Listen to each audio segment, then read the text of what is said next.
oleh Ibnu Athaillah As-Sakandari rahimahullah. Beliau menyebutkan, idza iltabasa 'alaika amran fanzur ila athqalihima 'ala an-nafsi fattabi'hu fa innahu la yathqul 'alaiha illa ma kana haqqan. Beliau menegaskan, kalau ada dua perkara, dua persoalan, dua hal yang tidak jelas, rancu bagimu, fanzur ila athqalihima 'ala nafsi, maka lihatlah kepada yang paling berat bagi nafsu. Kalau ada dua hal yang membingungkan kita, mana yang mau kita lakukan antara dua hal tersebut, maka perhatikan, kata beliau, mana yang paling berat bagi nafsu, dan ikuti yang paling berat bagi nafsu itu. Sebab tidaklah berat bagi nafsu kecuali itu adalah al-haq. Ini yang disebutkan oleh Ibnu Athaillah As-Sakandari rahimahullah. Ma'asyiral muslimin rahimakumullah. Ini adalah cara kita untuk menentukan pilihan. Karena kadang-kadang dalam kehidupan ini ada hal-hal yang kita anggap membingungkan, yang kita sendiri menjadi tidak jelas apakah yang mau kita lakukan, pekerjaan ini atau pekerjaan itu. Banyak pilihan-pilihan di hadapan kita. Ketika kita dihadapkan pada sejumlah pilihan, padahal kita tahu usia kita terbatas, usia kita singkat. Allah Subhanahu wa ta'ala banyak bersumpah di dalam Al-Quran dengan waktu. Allah Ta'ala bersumpah dengan waktu subuh, wa subhi idza tanafas. Bersumpah dengan waktu fajar, wal fajri wa layalin ashar. Bersumpah dengan waktu duha, wal duha, wal laili idza saja. Bersumpah dengan waktu siang, wan nahari idza tajalla. Bersumpah dengan waktu asar, wal asri innal insana lafi khusr. Allah Ta'ala bersumpah dengan waktu untuk menunjukkan betapa waktu ini sangat mahal harganya. Modal yang sangat penting yang Allah Ta'ala berikan kepada kita. Dan usia kita sangat singkat di dunia, apalagi usianya umat Muhammad sallallahu alaihi wasallam. Kisarannya antara 60 sampai 70 tahun. Perjalanan waktu demikian cepat, maka kita harus pandai-pandai memilah-memilih mana yang harus kita prioritaskan dalam kehidupan kita. Ibnu Athaillah Sakandari mengatakan, idzal tabasa 'alaika amran, kalau ada dua hal yang membingungkan bagimu, mana yang mau kita lakukan di antara dua hal tersebut. Dan kadang-kadang yang membuat kita bingung, jamaah sekalian, bukan karena dalilnya yang tidak jelas, bukan karena tidak ada dalilnya, landasannya, pijakannya, bukan. Tetapi yang sering kali membuat tidak jelas itu adalah karena pengaruh dan dampak dari hawa nafsu dalam diri kita. Kita tidak sadar kadang-kadang hawa nafsu itu yang lebih dominan dalam memutuskan satu persoalan. Bukan karena dalil, kadang-kadang dalilnya jelas, wadih, sharih. Tapi hawa nafsu ini membuat dalil itu dimanipulasi sedemikian rupa agar sesuai dengan keinginan kita, dengan nafsu kita.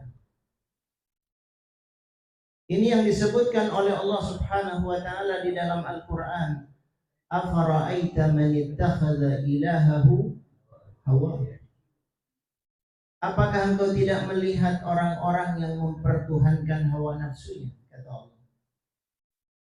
Jadi bukan dalil yang tidak jelas. Masalahnya adalah hawa nafsu. Apakah engkau tidak melihat orang-orang yang menuhankan hawa nafsu, memilih berdasarkan hawa nafsu, karena pertimbangan hawa nafsu, sehingga dalil bisa kalah oleh hawa nafsu. Ini yang disebutkan oleh Allah Subhanahu wa ta'ala. Jadi ada orang-orang yang dia nggak butuh dalil. Tetapi yang menjadi masalah besar adalah begitu hebat dorongan hawa nafsu sehingga dalil itu menjadi dikesampingkan karena hawa nafsu tersebut. Ini yang disebutkan oleh Allah Subhanahu wa ta'ala, sehingga yang batil menjadi tampak sebagai sebuah al-haq, menjadi sebuah kebenaran. Kenapa? Karena yang cara dia memandangnya bukan dengan dalil tapi dengan hawa nafsunya. Ini yang disebutkan oleh Allah Subhanahu wa ta'ala di dalam Al-Quran. Dan banyak contoh dalam kehidupan kita, bahkan Al-Quran sendiri memotret contoh-contoh tersebut, orang-orang yang sebetulnya faham, tahu dalil, tapi kalah oleh hawa nafsu. Contohnya adalah Imra'atul Aziz dalam surat Yusuf. Bagaimana seorang istri pembesar, istri pejabat tahu bahwa zina itu haram, tahu bahwa selingkuh itu adalah sebuah pengkhianatan yang sangat besar, apalagi dilakukan oleh seorang istri pejabat. Tapi itu tidak menjadi penghalang bagi dia untuk melakukan keinginannya. Tetap dia penuhi keinginannya, nafsunya dia perturutkan. Kalah oleh hawa nafsu.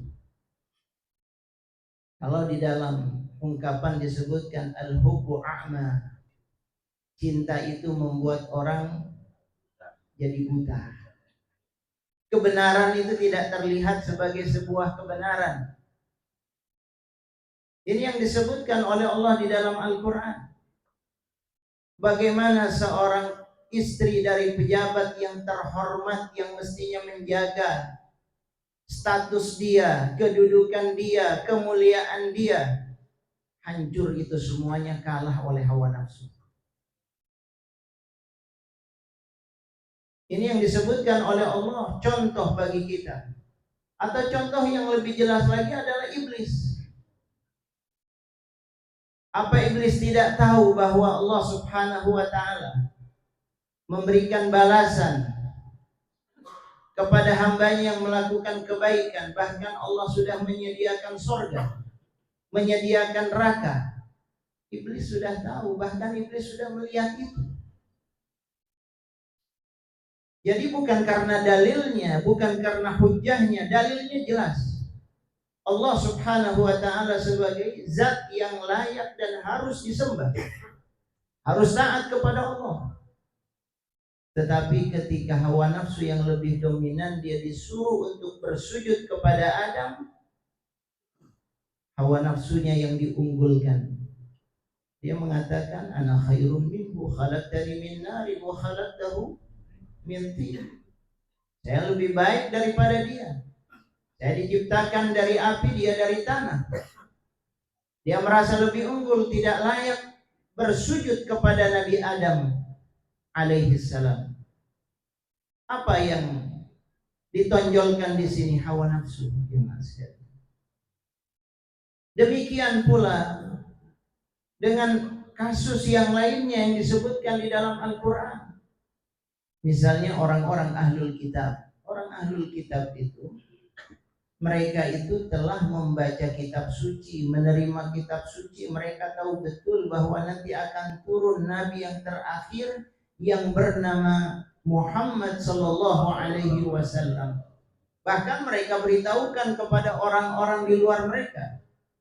Mereka sampaikan kepada musuh-musuh mereka. Mereka merasa bangga nanti bahwa utusan terakhir, yaitu Nabi terakhir tersebut Muhammad Sallallahu Alaihi Wasallam, nanti akan bersama dengan mereka.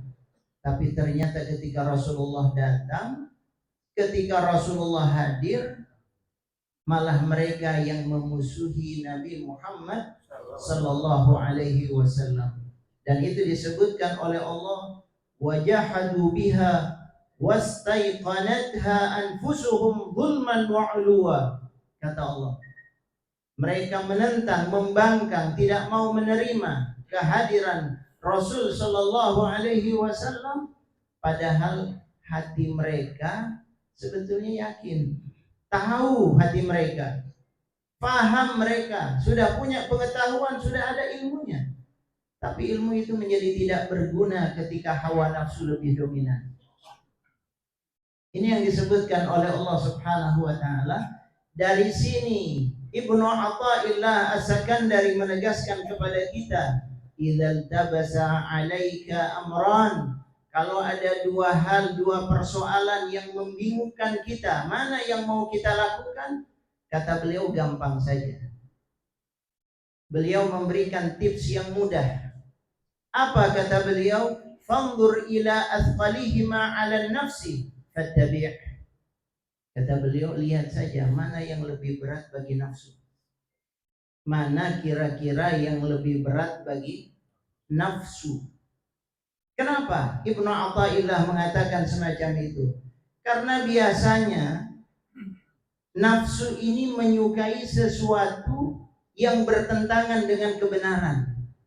Biasanya nafsu ini menyukai sesuatu yang rendah, yang hina, yang nista, yang menjurus kepada dosa. Dan itu yang tadi dibacakan oleh qari kita, innan nafsa la ammaratun bisu. Nafsu itu cenderung untuk melakukan sesuatu yang buruk, yang menjurus kepada dosa. Kalau kaitannya dengan dosa, kalau kaitannya dengan maksiat, nafsu itu senang.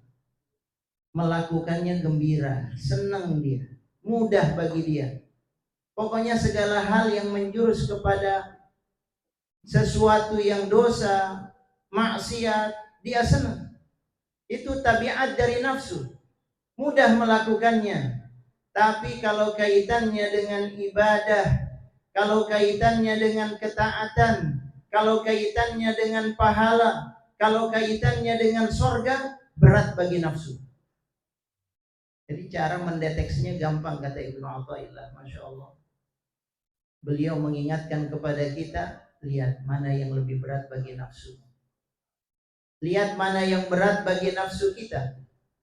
Tapi tentunya yang dimaksud dengan nafsu di sini adalah nafsu ammarah, atau paling tidak adalah nafsu lawamah, yang masih naik turun nafsunya, bukan nafsul mutmainnah. Sebab kalau orang sudah sampai kepada nafsul mutmainnah, dia senang melakukan ibadah. Sebaliknya, malah senang, malah merasa mudah, merasa gembira, merasa nyaman kalau dia melakukan ibadah. Itu namanya sudah sampai kepada nafsul mutmainnah. Tapi kalau nafsunya masih nafsu rendahan, nafsu lawamah, apalagi nafsu ammarah, kalau diajak ibadah beratnya bukan main. Kalau diajak untuk taat beratnya bukan main, banyak alasan. Tapi untuk melakukan dosa, untuk melakukan maksiat gampang. Banyak alasan untuk membenarkan, banyak alasan untuk melakukan. Ini nafsu, tabiat dari nafsu semacam itu. Ini yang disebutkan oleh Ibnu Athaillah, fanzur ila athqalihima 'ala nafs. Karena itu di dalam Al-Quran Allah Ta'ala menegaskan, wala tattabi'il hawa fayudillaka an sabilillah. Jangan kalian mengikuti hawa nafsu, sebab itu akan membuat kalian tersesat dari jalan Allah. Itu hawa nafsu. Jadi yang mana yang mau kita ikuti, hawa nafsu atau tuntunan Allah, tuntunan Nabi Sallallahu Alaihi Wasallam? Biasanya yang paling nyaman, yang paling ringan bagi diri kita adalah yang menjurus kepada dosa, yang menjurus kepada maksiat. Na'udzubillah min dzalik. Mudah-mudahan Allah jaga kita semuanya. Ini yang disebutkan oleh Ibnu Athaillah. Allah Ta'ala juga menyebutkan dalam ayat yang lain, fa illam yastajibu laka, kalau mereka tidak meresponmu, tidak mau mendengarmu, tidak mau mengijabah seruanmu wahai Muhammad sallallahu alaihi wasallam, fa'lam annama yattabi'una ahwa'ahum, ketahuilah bahwa sebetulnya mereka sedang mengikuti hawa nafsu mereka. Jadi kalau orang sudah cenderung kepada hawa nafsu, biasanya susah diajak kepada kebenaran. Biarpun dalilnya banyak, susah kalau sudah kalah oleh hawa nafsunya. Maka ini yang disebutkan oleh Ibnu Athaillah sangat penting. Beliau mengatakan, mana yang lebih berat bagi nafsumu, ikuti. Kalau kita rasa sesuatu ini berat bagi nafsu kita, maka ikuti, sebab itu yang biasanya lebih dicintai oleh Allah Subhanahu wa ta'ala. Fattabi'hu fa innahu la yadkhul 'alaiha illa ma kana haqqan, sebab tidaklah berat bagi nafsu kecuali kalau itu adalah sebuah kebenaran. Ini yang disebutkan oleh Ibnu Athaillah Sakandari. Ada beberapa contoh jamaah sekalian. Di antaranya dalam ibadah misalnya, ini dalam ibadah. Kadang-kadang kita melaksanakan ibadah di antara dua pilihan. Salat. Kalau kita melaksanakan salat, mana yang lebih disenangi oleh kita? Salat secara tumakninah atau salat dengan cepat? Mana yang lebih disenangi oleh diri kita, oleh nafsu kita? Enaknya? Nah, itu tanda. Jadi lihat, evaluasi diri kita. Kira-kira mana yang lebih berat bagi diri kita? Yang lebih disenangi oleh nafsu kita? Mana yang lebih disenangi oleh nafsu kita? Hati-hati. Mana yang tidak disukai oleh nafsu kita? Kata Ibnu Athaillah, ikuti itu. Sebab itu yang lebih benar. Sebab kalau kita mengikuti tuntunan Rasulullah sallallahu alaihi wasallam, salat yang benar itu adalah salat yang tumakninah, yang tidak tergesa-gesa, yang tidak terburu-buru. Dia sempurnakan rukunnya, dia sempurnakan bacaan-bacaannya, karena dia sedang melakukan komunikasi dengan Allah Subhanahu wa ta'ala dalam hal yang ringan saja, masalah salat saja. Mana yang lebih berat bagi diri kita? Kadang-kadang kalau kita salatnya imamnya agak lamaan sedikit, udah hatinya udah gak nyaman. Tapi kalau ketemu dengan imam yang ekspres, yang cepat, nah ini dia. Lihat saja nanti pas tarawih, lihat saja, perhatikan mana yang lebih dia pilih, yang tumaknina atau yang cepat. Jadi ini Ibnu Athaillah memberikan kepada kita parameter yang sangat ringan, yang sangat mudah bagi kita. Ya. Ini yang disebutkan oleh beliau. Fanzur ila athqalihi ma'ala nafs. Perhatikan mana yang lebih berat. Kalau itu lebih berat, ikuti itu, sebab itu yang benar. Ini yang disebutkan oleh Ibnu Athaillah. Misalnya contoh yang lain. Kalau kita dihadapkan pada dua pilihan, azan sudah berkumandang. Kalau kita mengikuti dalil, maka dalilnya laki-laki yang baligh, yang mukim, itu sholatnya di mana? Di masjid. Tapi nafsunya mengatakan enaknya di sini aja deh, di rumah aja. Itu nafsunya yang bicara. Kalau mengikuti dalil, ke masjid dia. Berat, memang berat. Tapi Allah Subhanahu wa ta'ala menyediakan pahala yang besar. Tapi karena nafsunya lebih dominan, banyak alasannya. Capek, lelah, ya, cuaca lagi nggak bagus. Pokoknya cari begitu banyak alasan untuk tidak datang.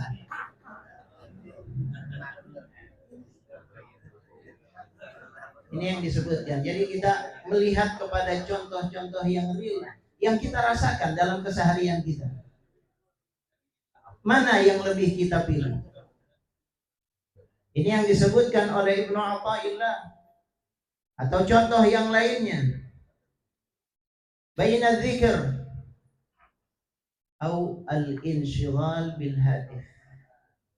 Ya, para ulama mengatakan antara zikir, mana yang lebih kita senangi? Antara berzikir, pegang tasbih, berzikir, ingat kepada Allah, atau pegang HP? Mana yang lebih kita sukai? Kalau pegang HP bisa berjam-jam dia pegang HP. Tapi kalau pegang tasbih, kayaknya panas itu tasbih. Nggak lama dia pegang tasbih. Begitu ya. Itu yang kita rasakan. Betapa nafsu ini memang berat. Untuk melakukan ibadah, nafsu berat. Kalau kita mengikuti hawa nafsu terus, maka habis usia kita dalam hal-hal yang tidak berguna. Tapi kalau kita mengikuti tuntunan Allah, tuntunan Rasul Sallallahu Alaihi Wasallam, insyaallah waktu kita akan banyak berharga. Jadi Ibnu Athaillah mengatakan nggak usah jauh-jauh, tidak perlu melakukan satu pengkajian, penelitian. Lihat saja mana yang lebih berat bagi nafsu. Itu yang kita ikuti. Kata beliau, fattabi'hu, sudah ikuti itu. Sebab itu yang mengarah kepada kebenaran, kata beliau. Ini contoh-contoh yang diberikan oleh beliau. Dalam masalah akhlak disebutkan juga di antaranya. Contohnya kalau ada orang mengejek kita, mencemooh kita, mencela kita, membicarakan kita, pilihannya dua, yaitu antara membalas atau kita diam. Biasanya enakan mana tuh? Nafsunya mengatakan balas, jangan diam. Ya. Ini kondisi. Ini yang disebutkan oleh Ibnu Athaillah. Mana yang lebih berat bagi nafsu? Jadi perhatikan itu yang ini sebagai evaluasi bagi kita semuanya. Disebutkan pula bainal ghibah au kafil lisan. Kalau kita lagi nongkrong-nongkrong enaknya bicarain apa itu? Bicarain orang, menggunjing, menghibah, membicarakan aib orang, atau kita menjaga lidah kita, lisan kita. Yang paling enak itu adalah membicarakan aib orang. Kalau membicarakan aib orang bisa lama. Tapi kalau menjaga lisan, kita jaga jangan membicarakan kecuali yang baik-baik, nah itu langkah. Ini yang disebutkan ikhwatal iman rahimakumullah. Jadi kata beliau gampang saja, fanzur ila athqalihi ma 'ala an-nafsi fattabi'hu fa innahu la yadkhul 'alaiha illa ma kana haqqan. Nah, ini mudah-mudahan bisa menjadi standar kita, menjadi ukuran kita, menjadi parameter kita. Bahwa kalau kita bisa menjaga ini, kita lihat mana yang lebih berat bagi nafsu kita, itulah yang diikuti. Insya Allah itulah yang diridhai oleh Allah Subhanahu wa ta'ala. Mudah-mudahan kita bisa mengamalkan dalam kehidupan kita. Ikhwatal iman rahimakumullah. Di sini kita baca salawat asyir. Sesudah salawat asyir, silahkan nanti kalau ada yang mau bertanya. Sebab kadang-kadang masalah ini bagi sebagian orang membingungkan. Karena itu saya buka kesempatan untuk bertanya sesudah salawat asyir. Kalau tidak ada yang bertanya, kita sampai pada kesimpulan. Mudah-mudahan Allah memberikan manfaat kepada kita semuanya. Kita jeda sejenak, kita baca salawat asyir.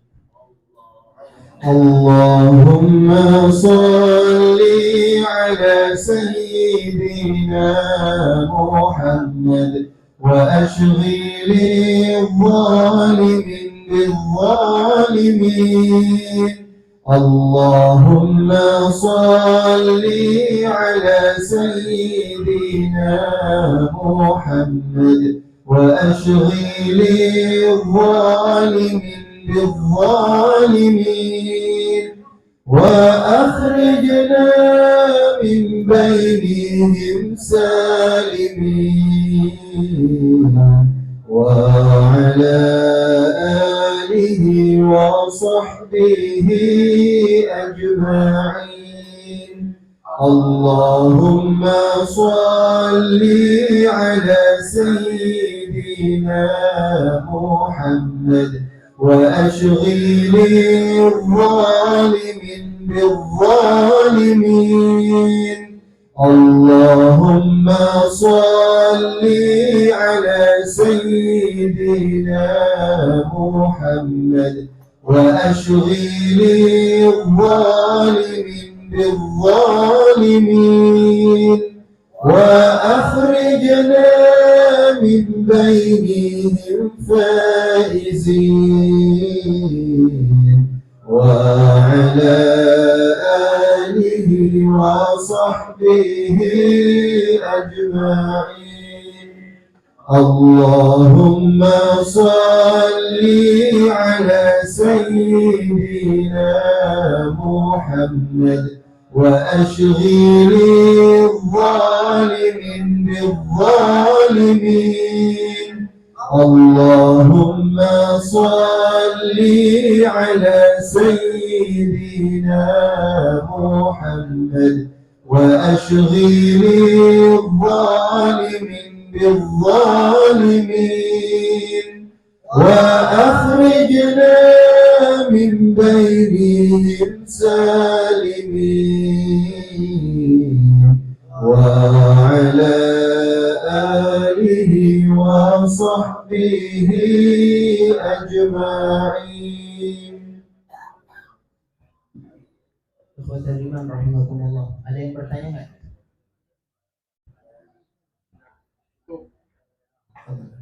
Ada pertanyaan di tengah.